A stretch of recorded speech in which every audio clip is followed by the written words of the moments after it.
Траорна слика, која оние што ја видоа, никогаш нема да ја заборават.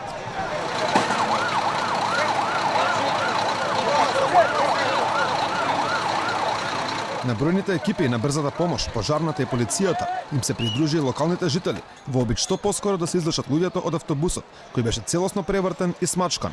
Сликата од терен е најмалку страшна. Автобусот излетал од другата лента на автопатот, неофицијално причината е пукната гума. Сите расположливи возила, нитната помош од Скопје, се упатија на автопатот кон Тетово, но од здравствениот дом им се приклучи од приватните клиники Систина и Невромедика. Најголемиот дел од повредените беа префрлени во градската болница 8 септември, а дели на државните клиники Мајка Тереза. Црниот биланс растеше во текот на вечерта, а според последните информации достигна 13. Повредени се над 30, од кои 5 се борат за живот и се уште се на операција. Меѓу хоспитализираните има и бремена жена. Градоначалникот на Гостивар информираше дека сите загинати се од неговиот град. Арбен Таравари оцени дека ова е црн ден за цела Македонија. Министрот за здравство, кој исто така ги посети повредените, видно потресен, кажа дека веднаш кога дознал се упатил на местото на трагедијата. 7 се починати на лице место, 5 се починати тука, реанимирани, за жал реанимацијата е неуспешна во болницата 8 септември. Почината е пациентката во старата градска болница и едната пациентка која што е во крајно тешка состојба на клиниките. Десетици роднини и пријатели на повредените во текот на ноќта чекаа пред 8 септември да чујат како се нивните блиски. Директорот на 8 септември пред семејствата ги прочита имињата на повредените. Од имињата кои што се хоспитализирани кај нас пациенти, ќе ги читам еден по еден.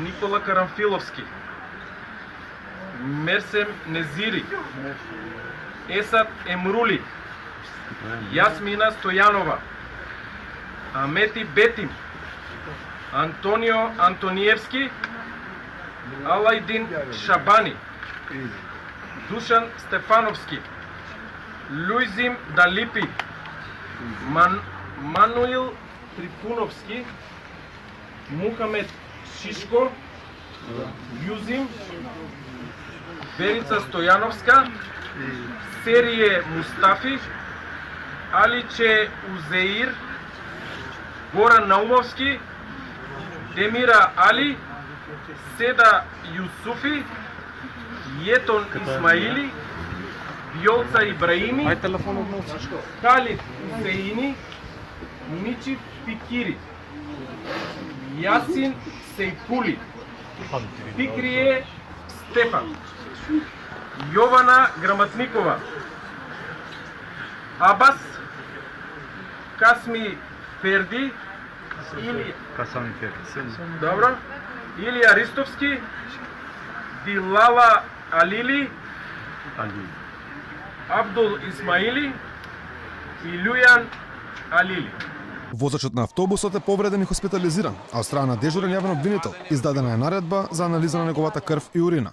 Во насока на утврдување на причините за несреќата, јавниот обвинител ќе издаде наредби за обдукција на починатите лица, како и за водреден технички преглед на возилото.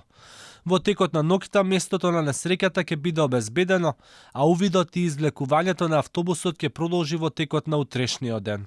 Од МВР информираат дека увидот е во тек и повеќе детали најавија за утре. Несреќата се случи нешто пред 17 часот, кога автобусот на компанијата Дурмо Турс со гостиварски регистарски таблици преминал преку заштитната ограда на спротивната страна од автопатот, а потоа излетал, се истумбал и завршил во бездна, превртен на кров.